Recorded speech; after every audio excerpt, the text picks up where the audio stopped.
Viewers, welcome back in my channel. So आज हम सबसे इम्पॉर्टेंट टॉपिक को कवर करने वाले हैं, दैट इज़ फंडामेंटल राइट्स। ठीक है, इंडियन गवर्नमेंट एंड पॉलिटिक्स में fundamental rights, fundamental duties, DPSP, these are the most important topics, right? Why? क्योंकि as being a citizen of India, हमें या फिर किसी भी नागरिक को ये जानना ही चाहिए कि उसके सिविल राइट्स क्या हैं, राइट?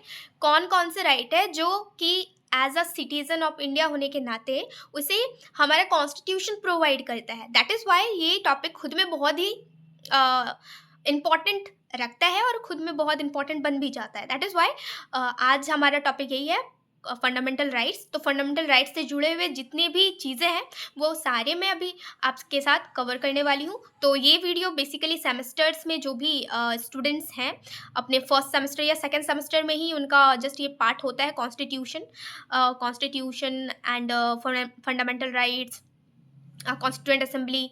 तो वो सेमेस्टर्स वाले स्टूडेंट मेरे इस वीडियो से जस्ट बेनिफिट ले सकते हैं।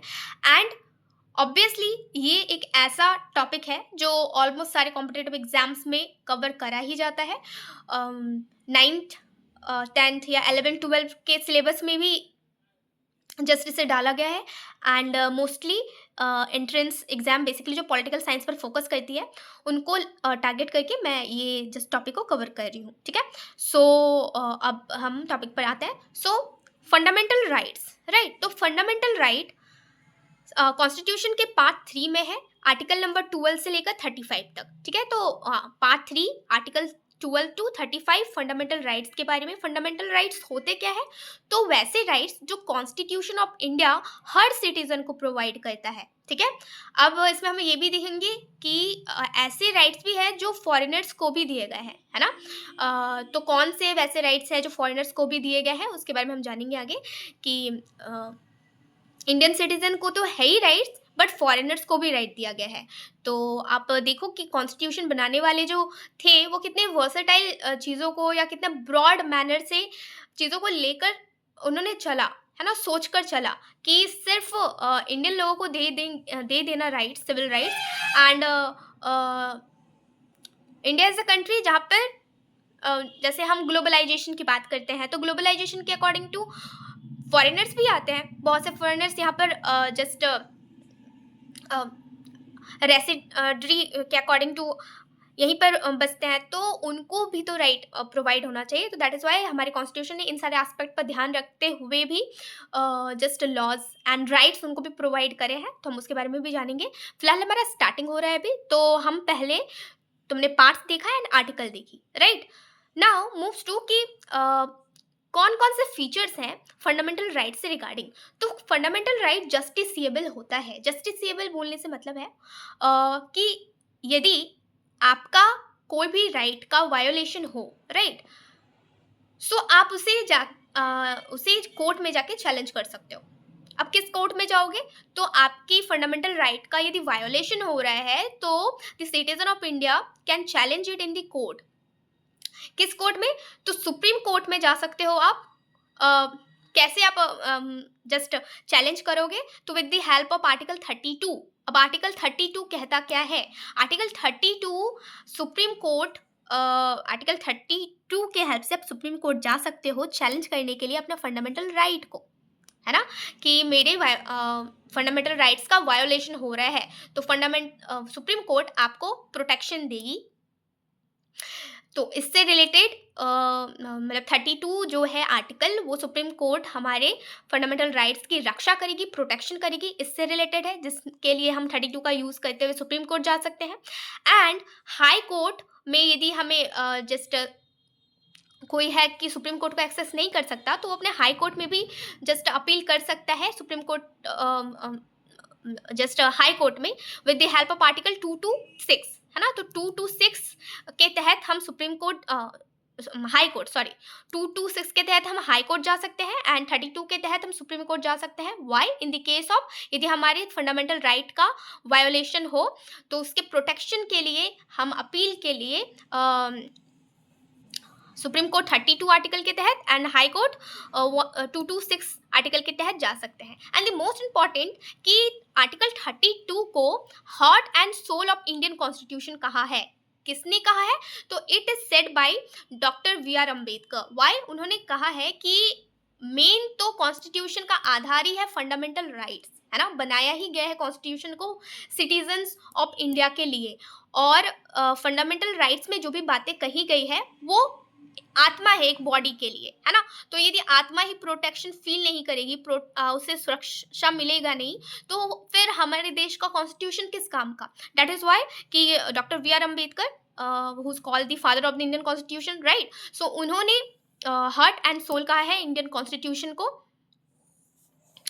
किस बेसिक पर? आर्टिकल 32 रीट, ठीक है, आर्टिकल 32 बेसिकली ये रीट की बात करता है। अभी हम आगे जानेंगे कि क्या है रीट्स, कितने टाइप के रीट्स होते हैं। तो आर्टिकल 32 को डॉक्टर वी आर अम्बेडकर ने heart and soul of Indian constitution कहा है। नाउ नेक्स्ट टू दूसरा पॉइंट है हमारा कि रिस्ट्रिक्टिव नेचर। रिस्ट्रिक्टिव नेचर मतलब कुछ ऐसे फंडामेंटल राइट्स, मतलब फंडामेंटल राइट्स जो है वो ऐसे नहीं है कि आप जैसे आपको बोलने का अधिकार है, राइट टू स्पीच है, तो आप कुछ भी नहीं बोल सकते हो, है ना। रिस्ट्रिक्टिव नेचर का होता है, मतलब कुछ ऐसे एरियाज होते हैं देश के जहाँ पर आप नहीं जा सकते, राइट। कुछ ऐसी चीजें होती हैं जिन पर आप नहीं बोल सकते, तो these are restrict also in restrictive in nature, absolute नहीं है, राइट। कि एक बार आपको अधिकार दे दिया गया है तो आप कुछ भी चाहो मन चाहे उसका गलत इस्तेमाल कर सकते हो। तो आपको बोलने की आज़ादी है, but not in the sense कि आप कुछ भी बोलो, नेशनल इंटरेस्ट के अगेंस्ट काम करो, ऐसा नहीं कर सकते आप, राइट। नाउ तीसरा है कि यूनिवर्सल एप्लीकेशन। यूनिवर्सल एप्लीकेशन का मतलब है कि जैसे मैंने कहा शुरू में ही, स्टार्टिंग में ही, कि ये जो हमारे राइट्स हैं ये इंडियंस को तो मिलते ही हैं, इसके साथ साथ जो भी फॉरेनर्स होते हैं उनको भी मिलते हैं। तो क्या होता है, उनको कौन से राइट्स मिलते हैं, इसके बारे में हम अभी आगे जानने वाले हैं। चौथा पॉइंट है कि सस्पेंशन ड्यूरिंग इमरजेंसी। इमरजेंसी के दौरान फंडामेंटल राइट्स को सस्पेंड किया जा सकता है, राइट। लेकिन दो आर्टिकल ऐसे होते हैं जिनको इमरजेंसी के टाइम में भी सस्पेंड नहीं किया जा सकता, that is article 20 and 21। Article 20 क्या है और आर्टिकल 21 क्या है अभी हम जानेंगे, बट आर्टिकल 20 अभी इतना समझिए कि आर्टिकल 20 एंड आर्टिकल 21 को इमरजेंसी के दौरान सस्पेंड नहीं किया जा सकता है, बाकी सारे आर्टिकल्स को किया जा सकता है इमरजेंसी के दौरान। जैसे कि इमरजेंसी लगाया गया था इंदिरा गांधी के टाइम में 1975 में, राइट। तो उस टाइम में क्या हुआ था कि इंदिरा गांधी ने सारे के सारे फंडामेंटल राइट्स का सस्पेंशन कर दिया था, इंक्लूडिंग 20 एंड 21। लेकिन फिर इसमें अमेंड करा जाता है, एंड अमेंडमेंट में ये होता है कि अब से यदि नेशनल इमरजेंसी की नौबत आए तो इन दोनों को नहीं, इन दोनों को एक्सेप्ट करके लगाया जाएगा, क्योंकि right to liberty and just detention से रिलेटेड राइट्स को हम जस्ट ऑफेंसेस से रिलेटेड राइट को, राइट, इनको सस्पेंड नहीं किया जा सकता है, क्योंकि इंसान से यदि जीने की ही आज़ादी आप छीन लोगे तो फिर मतलब ये तो बेसिक चीज़ है ना, तो इसको नहीं छीना जा सकता। नाउ मूव टू कि सुप्रीम कोर्ट ने अभी हाल ही में, ये करंट अफेयर्स है समथिंग, कि सुप्रीम कोर्ट ने भी हाल ही में right to mental health and right to sleep, right, and digital access, इनको फंडामेंटल राइट्स के अंदर आर्टिकल 21 के अंदर इंक्लूड किया है, ठीक है। अब हम बात करेंगे टाइप्स ऑफ फंडामेंटल राइट्स की। अभी तक हमने जाना कि फंडामेंटल राइट्स जो फॉरेनर्स को कुछ मिली हुई है, इंडियन सिटीजन्स को क्या क्या है, तो इनके बारे में अभी हम जानने वाले हैं। तो आप देख रहे हो कि यहाँ पर टाइप्स ऑफ फंडामेंटल राइट्स के बारे में हम जानने वाले हैं। तो टाइप्स ऑफ फंडामेंटल राइट्स की यदि हम बात करें तो टोटल फंडामेंटल राइट्स कितने होते हैं? फंडामेंटल राइट्स टोटल 6 होते हैं, राइट। 6 फंडामेंटल राइट होते हैं। कौन कौन से होते हैं? तो राइट टू इक्वालिटी, ठीक है, जितने भी इंडियन सिटीजन है सबके पास ये राइट है कि राइट टू इक्वालिटी है आपको, और एज वेल एज अभी हम जानेंगे कि कौन से फॉरेनर्स को भी है। सो हमारी सिविल राइट या फिर हमारे फंडामेंटल राइट्स क्या है? तो राइट टू इक्वालिटी, दूसरा राइट टू फ्रीडम, फ्रीडम की आज़ादी है, फ्रीडम की राइट है। तीसरा है राइट अगेंस्ट एक्सप्लॉयटेशन, ठीक है, मतलब शोषण, किसी के साथ शोषण हो तो शोषण के विरुद्ध अधिकार, right to freedom of religion, किसी भी धर्म को मानने की आज़ादी है। And cultural and educational right, अपने कल्चर को प्रिजर्व करने की या फिर अपने कल्चर एजुकेशन को प्रमोट करने की राइट है। एंड सिक्स्थ पॉइंट है that is right to constitutional remedies. ठीक है, तो ये 6 टाइप के fundamental rights constitution of India हर इंडियंस को प्रोवाइड करता है, और ये यूनिवर्सल इन नेचर भी है, जिसके बारे में भी अभी हम दिखने वाले हैं। सो पहला तो हम बात कर लेते हैं कि right to equality. Right to equality mention in article 14 to 18। ठीक है, आर्टिकल 14 से 18 राइट टू इक्वालिटी की बात करता है। अभी हम इसके 14, 15, 16, 17 ये सारे एक एक करके भी जानने वाले हैं कि इसमें क्या मेंशन है। सो बहुत ही अच्छे तरह से आप वीडियो में बने रहिए, क्योंकि वीडियो बहुत ही इंफॉर्मेटिव होने वाली है। और एज बीइंग अ सबसे इम्पॉर्टेंट कि आप सिटीज़न हो इंडिया के ना, तो इस नाते आपको ये सब बातें जाननी बहुत ज़रूरी हो जाती हैं। ठीक है, सो राइट टू इक्वालिटी आर्टिकल 14 से 18 राइट टू इक्वालिटी की बात करता है। Article 19 to 22 right to freedom की बात करता है। 23, 24 राइट अगेंस्ट एक्सप्लॉयटेशन की बात करता है। 25 से 28 आर्टिकल बात करता है deals with right to freedom of religion. Article 29, 30 deals with cultural and educational right. Article 32 this deals with the right to constitutional remedies. अब कॉन्स्टिट्यूशनल रेमेडीज में यहीं पर रेट आता है, जो कि अभी हमने शुरू में ही स्टार्टिंग में ही समझा कि सुप्रीम कोर्ट में हम हमारी फंडामेंटल राइट्स का यदि वायोलेशन हो तो सुप्रीम कोर्ट में हम रीट फाइल कर सकते हैं। Writ come under article 32 right. So writ means article 32 के हेल्प से हम सुप्रीम कोर्ट में अपने जिस केस को दायर कर सकते हैं। तो इसके टाइप्स भी अभी हम जानने वाले हैं। नाउ अब हम एक एक करके इनको समझने की कोशिश करते हैं। सबसे पहले right to equality. Right to equality में आर्टिकल 14 से 18, तो 14 से 18 ये किन किन चीज़ों के बारे में बात करता है। मूव्स टू, तो आर्टिकल 14 बात करता है equality before the law. Right, मतलब कि कानून के सामने हर व्यक्ति, हर इंसान इक्वल है। ठीक है, आर्टिकल 14 स्टेटेड कि all the citizens, all the people, और यूनिवर्सल जब लागू होता है तो अभी हम आगे समझेंगे कि क्या ये फॉरेनर्स पर भी लागू है या फिर नहीं है। ठीक है, सो इक्वालिटी बिफोर द लॉ, कानून के आगे या कानून के समक्ष सब इक्वल होते हैं। ठीक है, आर्टिकल 15 से मैंने यहाँ पर लिख के रखा है, वैसे मूवी है ना कि आर्टिकल 15 नाम से ही एक मूवी इंट्रोड्यूस हुआ है, तो मैं आपको बताते रहती हूँ कि कौन कौन से जस्ट हमारे जो हम पॉलिटिकल साइंस में पढ़ते हैं उससे रिलेटेड कौन से पर मूवीज़ बन चुकी है, तो आप देखोगे तो ज़्यादा रिलेट कर पाओगे चीज़ों को। तो if you want you can watch, है ना। तो आर्टिकल 15 कहता है कि प्रोहिबिशन ऑफ डिस्क्रिमिनेशन। राइट, मतलब कि भेदभाव नहीं किया जा सकता है। किसके अकॉर्डिंग टू, तो किसी के भी साथ भेदभाव नहीं किया जा सकता है उसके रिलीजन के बेस पर, उसके कास्ट, उसके रेस, उसके सेक्स, प्लेस ऑफ बर्थ, इन सब के अकॉर्डिंग टू इन सब के अकॉर्डिंग टू डिस्क्रिमिनेशन नहीं किया जा सकता है किसी के भी साथ में। ठीक है, तो किसी के भी साथ डिस्क्रिमिनेशन इन सारे के बेसिस पर नहीं किया जा सकता है। This is stated in article 15। तो आप देखो कि कितना बड़ा बात इन आर्टिकल 15 में मेंशन्ड है। राइट, ऐसे केसेस आए दिन हमें कहीं ना कहीं जस्ट किसी ना किसी कॉर्नर पर दिख ही जाता है। तो आप इम्पॉर्टेंट लगाओ कि कॉन्स्टिट्यूशन में ये सारी बातें मेंशन है, और यदि ये सारी प्रैक्टिस होती है तो वो अनकॉन्स्टिट्यूशनल चीज़ें हैं। राइट, कि कास्ट या gender, religion, birth of place के अकॉर्डिंग टू किसी भी सिटीजन के साथ इंडिया में डिस्क्रिमिनेशन नहीं किया जा सकता है। This is prohibited by the law. ठीक है, नाउ आर्टिकल 16 किस बारे में बात करता है। Article 16 deals with the equality of opportunity. Equality of opportunity, ठीक है, हर इंसान को, जो भी सिटीजन ऑफ इंडिया है उनको हर चीज़ की इक्वालिटी मिलेगी, अपॉर्चुनिटी की इक्वालिटी मिलेगी। Now article 17 deals with evolution of untouchability, मतलब छुआछूत का एबोल्यूशन हो चुका है। अब यदि ये प्रैक्टिस में लाया जाए तो ये अनकॉन्स्टिट्यूशनल होगा, अनलॉफुल होगा। ठीक है, सो ये आर्टिकल 17 कहता है कि अनटचेबिलिटी एंड्स।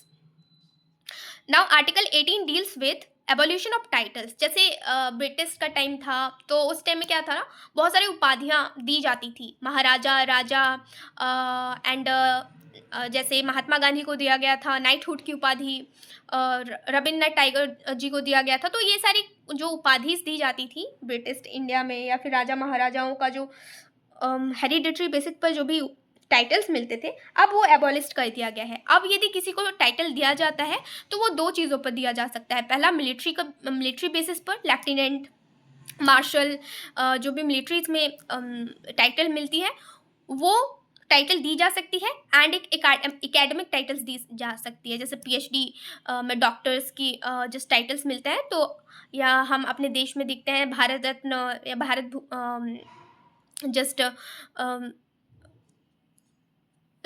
अच्छे कामों को करने से, जो भी कंट्रीब्यूशन देने से इंडिया के लेवल पर हम भारत रत्न जैसे जो टाइटल्स देखते हैं ये सारे दिए जा सकते हैं, पद्मश्री, पद्म भूषण जैसे टाइटल्स दिए जा सकते हैं। लेकिन इसके बियॉन्ड यदि हम बोले जो हेरिडिटरी बेसिस पर आ रहा था तो वो सब खारिज कर दिया गया है, right. This is stated in article 18, right.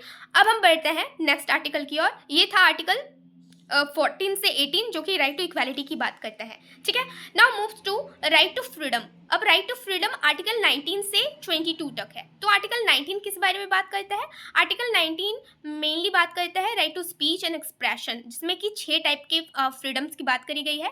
ये मैं कभी शॉर्ट के थ्रू आपको समझाने की कोशिश करूंगी, ठीक है। अभी मैं कवर नहीं कर रही हूँ इस चीज़ को। तो article 19 right to freedom and speech की बात करता है बेसिकली। एंड सबसे इम्पॉर्टेंट बात जो यहाँ पर है वो ये है कि right to property, right to property जो कि article 19(1) sub clause article 19 sub clause 1(f) के अंदर था, उसे अब एबॉलिश कर दिया गया है। पहले right to property fundamental right ही था, ठीक है। तो ये बात को बहुत अच्छी तरह से ध्यान में रखा जाना इम्पॉर्टेंट है कि राइट टू प्रॉपर्टी पहले फंडामेंटल राइट्स में था in article 19(1) sub clause 1(f) के अंदर, ठीक है। बट अब वो लीगल राइट बन चुकी है अंडर आर्टिकल 300A, ठीक है। तो 300A में अब वो लीगल राइट बन चुकी है, क्योंकि बहुत सारे केसेस हम केसेस के लेक्चर में या वीडियोस में कवर करेंगे कि कौन कौन से केसेस आते हैं जिसमें चैलेंज करा जाता है प्राइवेट प्रॉपर्टी को, ठीक है। और प्राइवेट प्रॉपर्टी से रिलेटेड ऐसे बहुत सारे केसेस आए, क्योंकि जब देश हमारा इंडिपेंडेंट हुआ तो बहुत सारे लैंड्स जो थे वो ऐसे लैंड ओनर्स के पास थे जो जिनके पास बहुत सारे लैंड्स थे, ठीक है। एंड ऐसे लोग भी थे समाज में कि जिनके पास लैंड ही नहीं था। तो सोशल जस्टिस को मेंटेन करने के लिए लैंड लॉर्ड से उनकी ज़मीनों को लेना ज़रूरी था, बट ये तो फंडामेंटल राइट्स के अंदर था ना, हमें तो फंडामेंटल राइट्स मिला हुआ था उस टाइम में, राइट टू प्रॉपर्टी तो छीना नहीं जा सकता था। कैसे छीनते? क्योंकि ये तो फंडामेंटल राइट है। इसलिए भी नहीं छीना जा सकता क्योंकि हमने अभी स्टार्टिंग में पढ़ा कि फंडामेंटल राइट्स जो होते हैं वो जस्टिसेबल इन नेचर होते हैं ना। तो यदि किसी का लैंड ले लिया जाए तो वो कोर्ट में जाके चैलेंज कर सकता है। दैट इज वाई सरकार ने एक तीसरा नहीं बोल सकते, एक बीच का रास्ता निकाला और उन्होंने लैंड्स के जितने भी रिफॉर्म्स रिलेटेड चीज़ें हैं उनको आर्टिकल शेड्यूल नंबर 9th में डाल दिया, जिसमें ये कहा गया कि 9th शेड्यूल जुडिशियल रिव्यू से बाहर होगा। 9th शेड्यूल में जो भी चीज़ें डाली जाएंगी उसको कोर्ट में चैलेंज नहीं किया जा सकता है। और इसमें हमें देखने को मिलता है कि बहुत सारी सरकार ने अच्छी चीज़ों के लिए, सोशल जस्टिस को लाने के लिए तो किया ही, बहुत सारे अपने मतलब के लिए भी उन्होंने बहुत से लैंड रिफॉर्म्स को 9th शेड्यूल में डाल दिया, ठीक है। तो ये छोटी सी चीज़ थी कि land reforms right to property से रिलेटेड। Now moves next. अब हम जानेंगे आर्टिकल 20। सो आर्टिकल 20 किस बारे में बात करता है? तो protection against convention for offences means protection against convention for offences. इसका मतलब क्या होता है? इसमें 3 चीज़ें आती है बेसिकली, ठीक है। तो 3 चीज़ों में आता क्या है? जैसे मान लेते हैं किसी ने कोई सजा करी, ठीक है, कोई सजा किसी ने करी है एंड उसके लिए उस टाइम ऑफ पीरियड में कोई भी जस्ट लॉ नहीं बना हुआ है, ठीक है, कोई लॉ बना हुआ नहीं है। तो अब उस क्राइम को किए हुए 5, 6 साल, 10 साल, 15 साल बीत चुका है, लेकिन अब प्रेजेंट में क्या है, उसके लिए कोई लॉ आ जाता है। तो क्या उस इंसान को अभी जो लॉ बना उसके लिए पनिश किया जा सकता है? तो नहीं, क्योंकि जिस टाइम में उसने क्राइम को करा उस टाइम में कोई लॉ नहीं था, तो अब प्रेजेंट में यदि उसके लिए कोई लॉ बन चुका है तो उस इंसान को पकड़ के फिर से पनिश नहीं किया जाएगा, क्योंकि अब तो लॉ बन चुका है, तुमने 10 साल पहले या 5 साल पहले ऐसा क्राइम कमिट करा था तो अब तुम्हें पनिशमेंट मिलना चाहिए। तो ऐसा नहीं हो सकता। This is stated in article number 20, ठीक है, कि ऑफेंसेस को सजा नहीं मिल सकती यदि पहले जिस टाइम में उसने करा उस टाइम में यदि नहीं था तो अब नहीं मिल सकता सजा, ठीक है। दूसरा चीज़ इसमें बात करी जाती है कि एक क्राइम के लिए, सेम क्राइम के लिए डबल टाइम किसी को सज़ा नहीं दी जा सकती है ना। मतलब कि सेम क्राइम कोई इंसान डबल टाइम करता है तो यदि डबल टाइम करे या फिर तीसरी बार भी करे, चौथी बार भी करे, तो आप एक क्राइम के लिए 2 बार सज़ा नहीं दे सकते हो। एक क्राइम के लिए एक ही बार सज़ा देना है, ठीक है। ये भी आर्टिकल 20 कहता है। एंड तीसरी चीज़ जो आर्टिकल 20 में शामिल है वो ये है कि आर्टिकल 20 कहता है कि किसी भी इंसान को फोर्सफुल्ली आप उसे जस्ट फोर्सफुल्ली आप ये नहीं कह सकते हो, किसी भी इंसान को आप फोर्सफुल्ली कन्फेस नहीं करवा सकते हो। यानी कि किसी जैसे कि अक्सर हम जस्ट मूवीज़ में देखते हैं, है ना, कि पुलिस जो होती है वो बहुत सारे हथकंडों को इस्तेमाल करती है। यदि किसी ने क्राइम नहीं भी किया हो तो ज़बरदस्ती उसे पीट के इतना जस्ट एग्जॉस्ट कर देती है कि वो डर से यदि उसने क्राइम नहीं भी किया है तो भी वो कोर्ट में जाके कन्फेस कर ही लेता है कि हाँ उसी ने करा है। तो आर्टिकल 20 इस बात से डील करता है कि आप ऐसा किसी को भी फोर्स नहीं कर सकते हो कि उसे कन्फेस करना ही होगा यदि उसने गलती या क्राइम नहीं किया है तो भी। मतलब ज़बरदस्ती आप गिल्टी किसी को भी प्रूव नहीं कर सकते हो। यदि जिसके लिए भी जस्ट जो भी दोषी है ना, कोर्ट में जिसे भी पेश करा गया है, यदि उसकी गलती नहीं है और यदि वो चाहता है कि साइलेंट रहे, नो आंसर देते हुए भी, मतलब कोई कुछ नहीं भी कहना चाहता है तो भी आप उसे फोर्स नहीं कर सकते हो ज़बरदस्ती बिना गलती किए हुए कन्फेस करने की, ठीक है। तो ये आर्टिकल 20 कहता है। तो आर्टिकल 20 खुद में बहुत सारी चीज़ों को 3 फीचर्स मैंने बताए, राइट। तो तीनों फीचर्स की पहले सज़ा नहीं था तो अब उस लॉ के लिए फिर से अब लॉ बन चुका है तो उस सज़ा के लिए फिर से आप उसे किसी भी इंसान को पनिश नहीं कर सकते हो, ठीक है। एंड ये कन्फेस वाला तो मैंने बता ही दिया कि कन्फेस नहीं कर सकता ज़बरदस्ती फोर्स करके। एंड एक सेम सज़ा के लिए 2 बार किसी को पनिश नहीं किया जा सकता है। तो आर्टिकल 20 खुद सोचो, खुद में बहुत इंपॉर्टेंट है। और मैंने अभी बताया था आपको कि आर्टिकल 20 और आर्टिकल 21 को इमरजेंसी के टाइम में भी सस्पेंड नहीं किया जा सकता है, राइट। तो आर्टिकल 20 को मैंने बहुत ब्रीफली बता दिया, बहुत ही एक्सपेंड करके बता दिया कि क्या है आर्टिकल 20 में। That is why this is more important कि इमरजेंसी के टाइम में भी आर्टिकल 20 को सस्पेंड नहीं किया जा सकता, ठीक है। नहीं तो किसी को भी ज़बरदस्ती पुलिस डिटेंड करके कन्फेस करने के लिए मजबूर कर सकती है, उसे सज़ा दिया जा सकता है 1 से ज़्यादा बार सेम क्राइम के लिए। या फिर जिसने पहले कुछ क्राइम करा था उसको पकड़ के फिर से अभी लॉ बन गया है तो उसके लिए क्राइम सज़ा पनिशमेंट दी जा सकती है। इसीलिए 20 सस्पेंड नहीं किया जा सकता इमरजेंसी के टाइम में, एंड 21 को भी नहीं किया जा सकता। तो 21 को आप जान लेते हैं। 21 is deal with the right to life and personal liberty. मतलब हर इंसान को अपने लाइफ एंड पर्सनल लिबर्टी को मेंटेन करने की जस्ट फ्रीडम है, राइट। एंड इससे रिलेटेड मैंने आपको करंट अफेयर्स बताया था कि सुप्रीम कोर्ट ने अभी हाल ही में right to mental health and right to sleep को आर्टिकल 21 के अंदर इंक्लूड किया है। मतलब right to life and right to personal liberty के अंदर मेंटल हेल्थ एंड स्लीप को भी इंक्लूड करा है। और उसके साथ डिजिटल एक्सेस भी है ना, क्योंकि अब डिजिटल वर्ल्ड जस्ट में हम जस्ट सर्वाइव कर रहे हैं। एंड डिजिटल एक्सेस भी हर सिटीजन के पास होना चाहिए। This is also stated by the supreme court of India, ठीक है। Now article 21A deals with the elementary education between the age of 6 to 14 years, ठीक है। इसके बाद आर्टिकल 22 कहता है कि protection against arbitrary arrest and detention. मतलब कि अनलॉफुल किसी भी इंसान को आप अरेस्ट या डिटेंड नहीं कर सकते हो। It is a right given by our Indian constitution. In article 22 deals with कि किसी भी इंसान को अनलॉफुल तरीके से पुलिस के द्वारा अरेस्ट या डिटेन नहीं किया जा सकता है। इसलिए प्रोसीजर है कि वारंट दिखाना किसी को भी आप गिरफ्तार करने जा रहे हो तो देन आफ्टर 24 हावर्स के अंदर ही जिस भी इंसान को आपने लॉकर में बंद करा है उसको कोर्ट के सामने आपको पेश करना पड़ेगा सबूत के साथ कि क्यों, रीज़न बताना पड़ेगा आपको, आपने क्यों डिटेन करा है या अरेस्ट क्यों करा है, इसने करा क्या है क्राइम।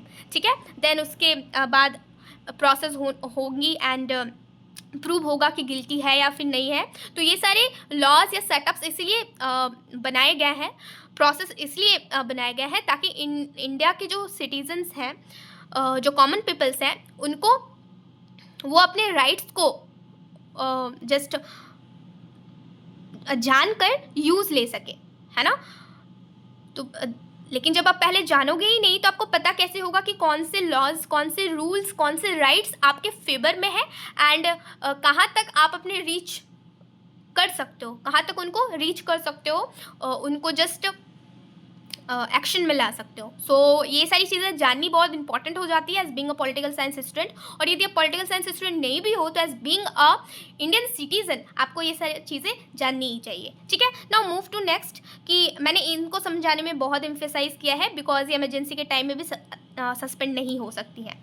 बहुत अच्छे से आप इनको ध्यान में रखिएगा। नाउ राइट अगेंस्ट एक्सप्लॉयटेशन जो आर्टिकल 23 एंड 24 में बात करी गई है, तो आर्टिकल 23 बात करता है कि ह्यूमन ट्रैफिकिंग नहीं की जा सकती है ना, एंड 24 बात करता है कि चाइल्ड लेबर नहीं किया जा सकता है। चाइल्ड लेबर मतलब बच्चों से फैक्ट्रीज में काम कराया जाता है, राइट, हैजार्डियस वर्क कराया जाता है, तो ये सारे काम्स नहीं कराए जा सकते हैं।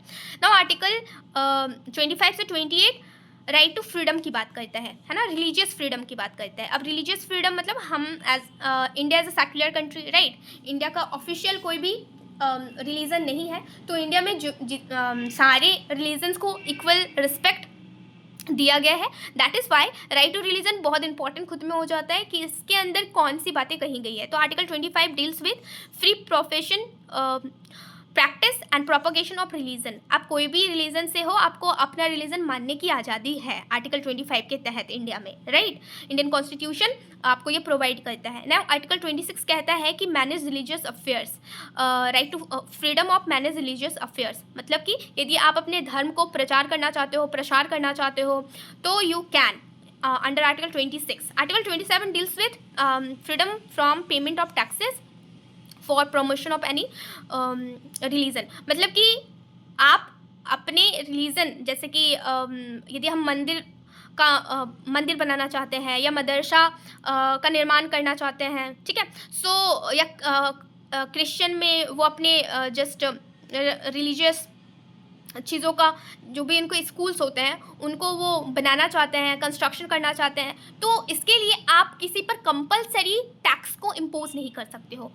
ठीक है, कंपलसरी नहीं हो सकता ये। यदि आप कंस्ट्रक्शन करना चाहते हो या फिर उसको जस्ट रिकंस्ट्रक्ट या मेंटेन करना चाहते हो, तो आप फोर्सफुली किसी से टैक्स को डिमांड नहीं कर सकते। ये इच्छा पर डिपेंड करता है कि किसी को देना है तो आपको सपोर्ट करेगा, नहीं देना है तो नहीं करेगा, बट कंपलसरी नहीं होती ये चीज़ें। ठीक है, बट यू वांट कि आप अपने रिलीजियस चीज़ों को एक्सपेंड करना चाहते हो कंस्ट्रक्शन करके, मैनेज करके, तो you can, but don't we compulsory it, right.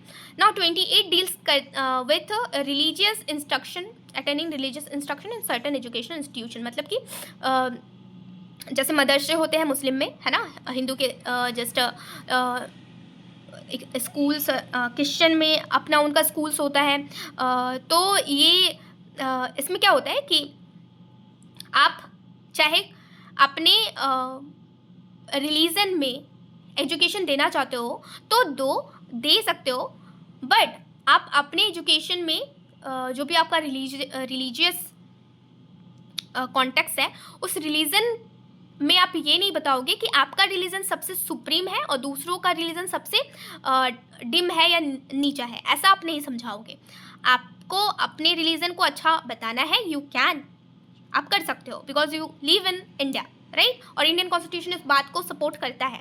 But आप हेट्रेस किसी दूसरे रिलीजन के प्रति नहीं कर सकते, ये हक नहीं दिया गया है, ये राइट नहीं दी गई है आपको इंडियन कॉन्स्टिट्यूशन के तहत। तो आप अपने एजुकेशन को बढ़ाओ, एक्सपेंड करो, अपने कल्चर को मेंटेन करो, but you can not do create hatreds among the heart of the little children, है ना, बच्चों के अंदर में, उनके सॉफ्ट हार्ट में जहर आपको पैदा नहीं करना है। तो ये चीज़ आर्टिकल 28 में कही गई है। तो रिलीजियस चीज़ें जस्ट ये मेंशन है 25 से 28 तक, एंड यही बात कहती है कि आप अपने रिलीजन को अच्छा दिखाओ। ऑब्वियसली सारे रिलीजन अच्छी बातें ही करती हैं, बाइबल हो, कुरान हो, गीता हो, सारे रिलीजियस बुक अच्छी चीज़ों को ही बताती हैं, बट आप उससे क्या इंटरप्रेट करके निकाल रहे हो और मासेस में क्या इम्प्रेस कर रहे हो या सेंड कर रहे हो मैसेज, वो मैटर करता है। बाकी कोई धर्म आपको गलत नहीं संदेश देता है। एवरी रिलीजन आपको अच्छी चीज़ों को ही प्रमोट करने की बातें करती है, right. Now move to cultural and educational rights. So cultural and educational right article 29 से 30 डील करता है। 29 कहता है कि माइनॉरिटीज़ के प्रोटेक्शन, माइनॉरिटीज़ जो भी है विकर सेक्शन, उनके प्रोटेक्शन की बात करता है। एंड 30 बात करता है कि माइनॉरिटीज़ यदि अपने एजुकेशनल इंस्टीट्यूशन को जस्ट कंस्ट्रक्ट करना चाहती है या फिर उसे एडमिनिस्ट्रेट करना चाहती है तो कर सकती है, ठीक है, माइनॉरिटीज़, ठीक है। तो ये माइनॉरिटीज़ के लिए दिया गया है। नाउ सो आप देखो कि हम इंडिया में रहते हैं और इंडिया के कॉन्स्टिट्यूशन में कितनी सारी वैरायटीज़ है। यदि मैं यहीं पर बात करूं श्रीलंका की, तो आपको पता होगा कि श्रीलंका में इंडियन तमिल्स एंड सिंगलियों के बीच में कितना बड़ा डिफरेंस चलता है। वहाँ पे तो ऑफिशियल सरकार ने भी ये कह दिया है कि जो ऑफिशियल लोग हैं, है ना, नेटिव सिटीजन ऑफ श्रीलंका हैं, जो कि सिंगली होते हैं, है ना, तो सिंगलीज को सारी जगहों पर राइट्स मिलेगा, बट जो इंडियन तमिल्स हैं उनको राइट्स नहीं मिलेगा। मतलब इंडियन सिटीजन, वहाँ के इंडियन सिटीजन मतलब कि तमिल इंडियंस, तो इंडियन तमिल्स जो कि माइनॉरिटी बेसिस पर है, तो उनको कोई भी गवर्नमेंट के चीज़ों में प्रोटेक्शन राइट्स नहीं मिलेगा। मतलब आप सोचो कि आप इंडिया या हम इंडिया में रहते हैं, तो इंडिया में माइनॉरिटीज़ के लिए भी हमारे फंडामेंटल राइट्स में इस चीज़ की बात करी गई है। मतलब आप लिबरल यदि लिबर्टी यदि आपको देखनी है ना हमारे इंडियन कॉन्स्टिट्यूशन में, तो ये सारा रिफ्लेक्शन है ना, साफ साफ लिखा हुआ है कि माइनॉरिटीज़ अपने कल्चरल इंस्टीट्यूशन को मेंटेन कर सकते हैं, एंड उनके लिए प्रोटेक्शन का भी जस्ट प्रोविज़न है। तो ये सारे फीचर्स हमारे इंडियन कॉन्स्टिट्यूशन को और भी ज़्यादा कॉन्स्टिट्यूशन में और भी निखार लाते हैं। So you can relate our Indian constitution with the other countries, कि दूसरी कंट्रीज़, श्रीलंका हमारा ही नेबर कंट्री है, राइट, लेकिन वहाँ पर सरकार ने खुले तौर पर कह दिया है कि नेटिव पीपल को ही अधिकार मिलेगा।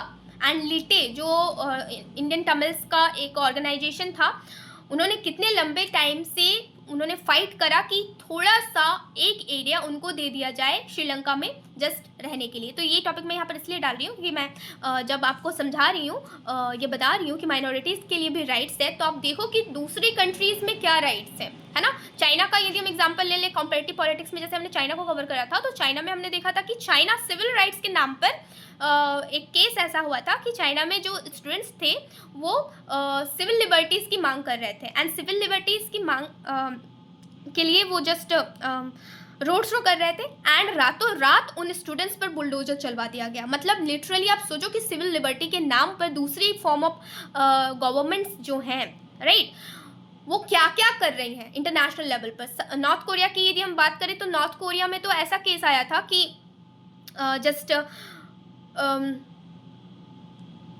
आई थिंक मैं आपको ये कॉम्पिटिटिव पॉलिटिक्स के लेक्चर्स में बता चुकी हूँ कि वहाँ के जो हेड होते हैं, उनके आदेश के बिना आप कोई भी एक्स्ट्रा फ्रीडम आप प्रैक्टिस नहीं कर सकते हो, है ना। और एक केस तो ऐसा भी था कि एक वुमेन थी, उनके घर में आग लग गया था, एंड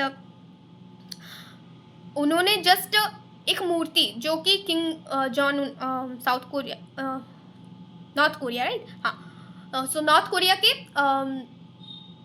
किंग जॉन जो हेड है, उनके घर, उन्हीं के जस्ट पूर्वजों का पूजा करना या फिर वर्शिप करना कंपलसरी होता है। एंड उनकी मूर्ति थी, है ना, किंग जॉन के एंसेस्टर्स की मूर्ति थी, क्योंकि वो कंपलसरी होता है कि आप इनको ऑबे करोगे एंड गॉड की तरह आप जस्ट पूजोगे। सो वो जो विमेन जब उस मूर्ति को नहीं निकाल पाई, अपने बच्चे को निकाल के लेकर आ गई, तो उस विमेन को ही मार दिया गया इस नाम पर कि आपने मूर्ति को संरक्षण प्रोवाइड नहीं करा। आग लग गई तो आपने अपने बच्चे को बचा लिया, बट मूर्ति को नहीं बचाया। मतलब आप सोचो कि राइट्स के नाम पर, ह्यूमन सेंटिमेंट्स के नाम पर, या कितनी ब्रूटैलिटी होती है इंटरनेशनल और सारे दूसरे कंट्रीज़ में। यदि हम अलग कंट्रीज़ को अपने कॉन्स्टिट्यूशन या फिर अपने इंडिया के राइट्स या सिविल राइट्स से कंपैरिजन करें तो इसलिए ये टॉपिक खुद में बहुत इंपॉर्टेंट हो जाता है। आप अपने देश के राइट्स को जान रहे हो कि आपके देश में इंडियन कॉन्स्टिट्यूशन आपको कौन कौन से राइट प्रोवाइड करता है। एंड मोस्ट इंपॉर्टेंट कि हर सिटीजन को ये जानना चाहिए, है ना, कि सिविल राइट्स हमारी क्या है, हमें क्या मिली हुई है, एंड हम उनको कैसे प्रैक्टिस कर सकते हैं, right. So now move to next. Now छठा 6 नंबर, राइट, क्योंकि टोटल 6 है फंडामेंटल राइट्स, तो छठा है, मतलब 6 नंबर का है, right to constitutional remedies, article 32। तो आर्टिकल 32 जो कि रीट की बात करता है, राइट, रीट्स की बात करता है, तो आर्टिकल 32 के तहत आप सुप्रीम कोर्ट जा सकते हो for enforcement of fundamental rights. यदि आपके साथ वायोलेशन हो रहा है आपके फंडामेंटल राइट्स को लेकर, तो आप सुप्रीम कोर्ट जा सकते हो, अप्रोच कर सकते हो, ठीक है। अब हम जान लेते हैं कि जैसे मैं शुरू से आपको बता रही हूँ कि हमारा फंडामेंटल राइट्स जो है वो यूनिवर्सल एप्लीकेशन पर बेस्ड है। तो यूनिवर्सल एप्लीकेशन का मतलब कि सिटीजन ऑफ इंडिया को तो मिली हुई है, कुछ ऐसे राइट्स भी हैं जो फॉरेनर्स को भी प्रोवाइडेड है। तो कौन कौन से राइट है जो फॉरेनर्स को भी मिली हुई है, अब हम उनके बारे में बात कर लेते हैं। तो fundamental rights available for foreigners, तो पहला आर्टिकल 14 जो कि बात करता है इक्वालिटी बिफोर लॉ, ये फॉरेनर्स को भी मिला है, ठीक है। आर्टिकल 20 कन्विक्शन ऑफ ऑफेंसेस, 20 मैंने आपको बहुत अच्छी तरह से बताया कि 3 चीज़ें कौन कौन सी हैं, ठीक है। पहले लॉ नहीं था, अब लॉ है, तो आप उसको उस क्राइम के लिए आप सज़ा नहीं दे सकते हो।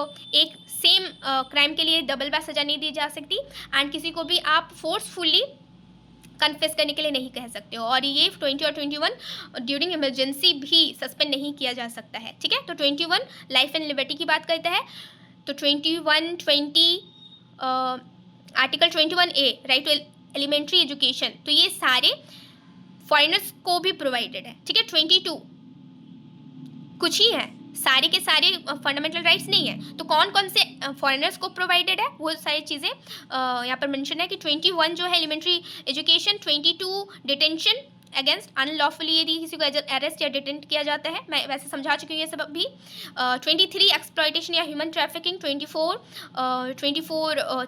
चाइल्ड लेबर के अगेंस्ट, ठीक है। 25 रिलीजन से रिलेटेड, 26 रिलीजियस अफेयर्स को मेंटेन करना है, तो एंड 27 हम देख ही चुके हैं कि आप फोर्स नहीं कर सकते हो टैक्स देने के लिए, कंपलसरी नहीं हो सकता रिलीजन के नाम पर। 28 कि यदि आप अपने रिलीजियस या एजुकेशनल को प्रमोट करना चाहते हो तो आप कर सकते हो, बट अपने धार्मिक शिक्षाओं को प्रमोट करो, बट हेटर्स आपको पैदा नहीं करना है, राइट। सो ये सारी चीज़ें फॉरेनर्स को भी एज इट इज़ प्रोवाइड है, जो कि हमारा इंडियन कॉन्स्टिट्यूशन फॉरेनर्स को भी प्रोवाइड करता है फंडामेंटल राइट्स। तो ये चीज़ें खुद में बहुत इंपॉर्टेंट हो जाती है कि कौन सी ऐसी चीज़ें हैं जो फॉरेनर्स को भी मिली हुई हैं। इंडियन कॉन्स्टिट्यूशन फॉरेनर्स को भी प्रोवाइड करता है इंडियन सिटीजन के साथ साथ। अब हम बात करेंगे रीट्स के बारे में। मैंने समझाया आपको कि रीट्स मतलब कि आर्टिकल 32 है ना, आर्टिकल 32 के का सहारा लेकर आप सुप्रीम कोर्ट में रीट फाइल कर सकते हो अपने फंडामेंटल राइट्स के वायोलेशन होने पर, राइट। तो 5 टाइप के रीट्स होते हैं। तो आर्टिकल 32 का यूज़ करते हुए आप सुप्रीम कोर्ट जा सकते हो, एंड आर्टिकल 2 to 6 का यूज़ करते हुए आप हाई कोर्ट जा सकते हो। लेकिन यहाँ पर एक चीज़ ये है कि हाई कोर्ट में जुरिडिक्शन थोड़ा बिगर होता है, मतलब कि जो हाई कोर्ट का दायरा है आपको न्याय देने का फंडामेंटल राइट से रिलेटेड, उसका दायरा थोड़ा ज़्यादा बड़ा है, वो ज़्यादा चीज़ों पर ले सकता है। एंड सुप्रीम कोर्ट का थोड़ा उससे जस्ट लिमिटेड होता है। बट अभी हम यही जानने वाले हैं कि आप डायरेक्टली 32 यूज़ करके सुप्रीम कोर्ट जा सकते हो। बट अब हम यहाँ पर जानने वाले हैं कि कौन कौन से रीट्स होते हैं, किस टाइप के रीट्स होते हैं। आपको 32 का यूज़ करके आप रीट्स फाइल कर सकते हो, राइट। तो कौन कौन से रीट्स आप को दिए गए हैं। तो पहला है हैबियस कॉर्पस। इसमें क्या कहा, इसका मतलब क्या होता है, you mean have the body. इसका मतलब कि यदि किसी पर्सन को अनलॉफुली डिटेन्ड किया गया है तो आप हैबियस कॉर्पस यूज़ करके आप यूज़ कर सकते हो एंड उस पर्सन को रिलीज़ करवा सकते हो। ये आपको रीड्स में जस्ट रीड के अंदर जो पहला रीड है वो इस चीज़ की बात करता है। हैबियस कॉर्पस का यूज़ करके यदि किसी पर्सन को अनलॉफुली डिटेन करा गया है तो उसे रिलीज़ करवाया जा सकता है या किया जा सकता है, इसका यही पर्पस है, ठीक है। दूसरा है मेंडामस। मेंडामस का मतलब होता है वी कमांड। इसका मतलब कि यदि कोई पब्लिक ऑफिसर है और वो अपना ड्यूटी यदि अच्छे से नहीं कर रहा है तो उसे डायरेक्ट कर सकता है court by the help of mandamus, ठीक है।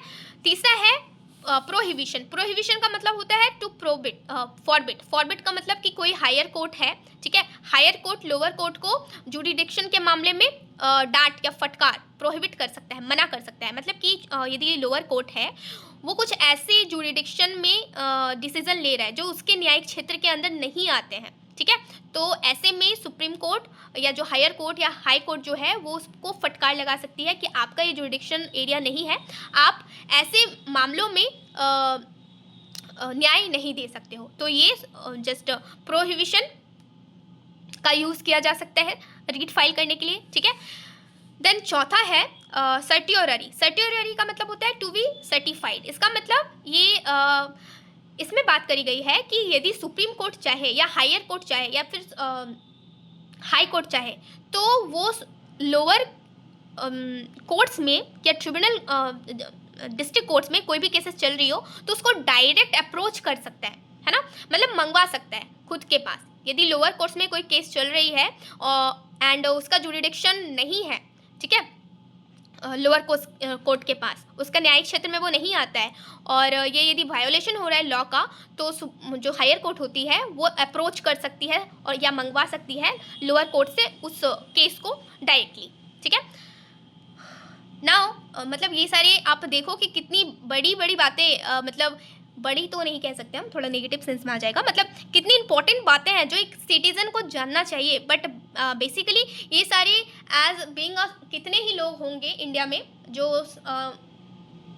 अपने सिविल राइट्स या फंडामेंटल राइट्स को जानते हैं, कौन से रीट्स का अधिकार उनको है, यदि उनके फंडामेंटल राइट्स का वायोलेशन हो तो वो कहाँ जा सकते हैं, कैसे रीट फाइल करेंगे, किनको करेंगे, आइडिया नहीं होता है लिटरली। और आप एक पॉलिटिकल साइंस स्टूडेंट हो या फिर आप नहीं भी हो, आप एक सिटीजन ऑफ इंडिया हो, तो आपको ये सब जानना कितना ज़रूरी हो जाता है। क्या करोगे आप जान के? सबसे बड़ी बात तो ये है कि आप अपने अधिकारों के बारे में जान पाओगे कि आपका अधिकार क्षेत्र है क्या, आपको कौन सी अधिकार इंडिया का सिटीजन होने के नाते मिला हुआ है ना। सो आप देखो कि कितने इंपॉर्टेंट चीज़ें यहाँ पर डिस्कस हो रही है एंड मोस्ट इम्पॉर्टेंट, बहुत ही ज़्यादा जस्ट खुद में ये टॉपिक इम्पॉर्टेंट हो जाता है क्योंकि आप इंडियन सिटीजन हैं, दैट इज़ वाई, है ना। सो नाउ आगे हम पांचवा जो रीट है दैट इज़ को वारंटो। को वारंटो मतलब व्हाट, बाय व्हाट अथॉरिटी। इसका मतलब कि ये कोई भी अथॉरिटी में यदि पर्सन है ना, कोई भी अथॉरिटी में पर्सन बैठा हुआ है एंड यदि वो अपना फंक्शन अच्छे से नहीं कर रहा है तो हम उसको चैलेंज कर सकते हैं कोर्ट में, है ना, हम उसको चैलेंज कर सकते हैं। क्योंकि अभी ऐसा बहुत बार ऐसे केसेस आते हैं कि जस्ट ब्राइब के थ्रू या करप्शन के थ्रू कोई सरकारी पोस्ट पर या हायर पोस्ट पर है बट योग्यता नहीं है उसमें, तो या उसके पास क्या योग्यता है उस पोस्ट पर बैठने की। यदि हमें ये जस्ट हम चाहते हैं, है ना, हम चाहते हैं कि जो ऑफिसर बैठा हुआ है उसके पास क्या योग्यता है कि वो इस लेवल पर बैठा हुआ है, या फिर वो काम नहीं कर रहा है तो क्यों नहीं कर रहा है। ऑब्वियस सी बात होगी कि कोई ब्लैक चीज़ के थ्रू वो यहाँ तक पहुँचा होगा। तो इस चीज़ को लेकर हम इसे को वारंटो रीट में को वारंटो को यूज़ करते हुए चैलेंज कर सकते हैं legal authority of a person holding a public office, जो भी पब्लिक ऑफिस को होल्ड कर रहा हो, कि आप अपनी एलिजिबिलिटी या फिर आप अपनी योग्यताओं को बताओ कि आप क्या योग्यता रखते हो इस पोस्ट पर रहने के लिए, राइट। तो कितनी बड़ी चीज़ें हैं, आप देखो लिटरली ये सारी चीज़ें पता होनी चाहिए being a citizen of India, ठीक है। नाउ अब हम कुछ बात कर लेते हैं चेंजेस इन फंडामेंटल राइट्स। समय समय पर बहुत सारे चेंजेस हुए हैं फंडामेंटल राइट्स से रिलेटेड। तो पहला चेंज जो हुआ था फर्स्ट अमेंडमेंट में ही हुआ था 1951 में, जिसमें कि रीजनेबल रिस्ट्रिक्शन लगाए गए थे आर्टिकल 19 सब क्लॉज 1A में, राइट टू स्पीच से रिलेटेड। मतलब कि आपको सब कुछ बोलने का अधिकार नहीं है इंडिया में, राइट। अब नहीं है बोलने का मतलब कि आप कुछ भी नहीं बोल सकते हो ना, कुछ भी नहीं बोल सकते, किसी को गाली नहीं दे सकते हो, नेशनल इंटरेस्ट के बियॉन्ड जाकर किसी और देश का नारा नहीं लगा सकते हो। तो ये सारे कुछ रीजनेबल रिस्ट्रिक्शन है, राइट। किसी का मान हानि नहीं कर सकते हो आप कुछ भी बोलकर। तो ये आर्टिकल 19(1)(a रीजनेबल रिस्ट्रिक्शन की भी बात करता है कि बोलने की आज़ादी है, बट सब कुछ बोलने की आपको आज़ादी नहीं है। आप किसी के डिग्निटी को हार्म नहीं पहुंचा सकते हो, ठीक है, अपने वर्ड्स से। तो ये फर्स्ट अमेंडमेंट एक्ट 1951 में जस्ट ऐड करा गया है, ठीक है। देन 44th अमेंडमेंट एक्ट 1978 में क्या कहा गया कि आर्टिकल 31, जो कि मैं बता चुकी हूँ कि राइट टू प्रॉपर्टी था, जो कि 19(1)(f) के अंदर भी ये मेंशन था, है ना। तो ये अब एबॉलिश कर दिया गया है या फिर वहाँ से रिप्लेस कर दिया गया है, ऐसे हम बोल सकते हैं। और इसे लीगल राइट में अब शामिल कर दिया गया है 300A में। नाउ 86th अमेंडमेंट एक्ट 2002, ये तो बहुत ही इंपॉर्टेंट है एजुकेशन से रिलेटेड कि आर्टिकल 21A में इसे अब राइट टू एजुकेशन जोड़ा गया। 86 अमेंडमेंट एक्ट 2002 में right to education, 21st amendment article 21A में राइट टू एजुकेशन को फंडामेंटल राइट्स की तरह जोड़ा गया। 6 से 14 साल के बच्चों के लिए कंपलसरी होगा एजुकेशन, ठीक है। तो ये फंडामेंटल राइट्स थी। फंडामेंटल राइट में कौन कौन से चेंज या अमेंडमेंट करे गए। फर्स्ट क्या करा गया कि रीजनेबल रिस्ट्रिक्शन आर्टिकल 19(1) स्पीच से रिलेटेड। 44 में लीगल राइट में अब शामिल हो चुका है प्रॉपर्टी का राइट, अब फंडामेंटल राइट नहीं है। और 86 में ये कि राइट टू एजुकेशन को ऐड करा गया है, जो कि पहले डीपीएसपी का पार्ट था, ठीक है। हम डीपीएसपी को डीपीएसपी के वीडियोस में कवर करेंगे। एंड जस्ट एक चीज़ और छूटी है यहाँ पे, आपको ये बात जानना भी बहुत इंपॉर्टेंट है कि जब इंदिरा गांधी का टेन्योर चल रहा था, इंदिरा गांधी का जब पीरियड चल रहा था ईयर 1971, तो इंदिरा गांधी ने क्या करा, इंदिरा गांधी की गवर्नमेंट ने कहा कि हमें 25th अमेंडमेंट एक्ट कर देना चाहिए, और ये करा भी गया 25th अमेंडमेंट एक्ट 1951, जिसमें कि आर्टिकल 31C को ऐड करा गया। और इसमें कहा गया कि हमें प्रायोरिटाइज यदि डीपीएसपी को करना पड़े। डीपीएसपी हम समझेंगे क्या होता है, बट अभी इतना जान लीजिए कि डीपीएसपी मतलब सोशल जस्टिस, है ना।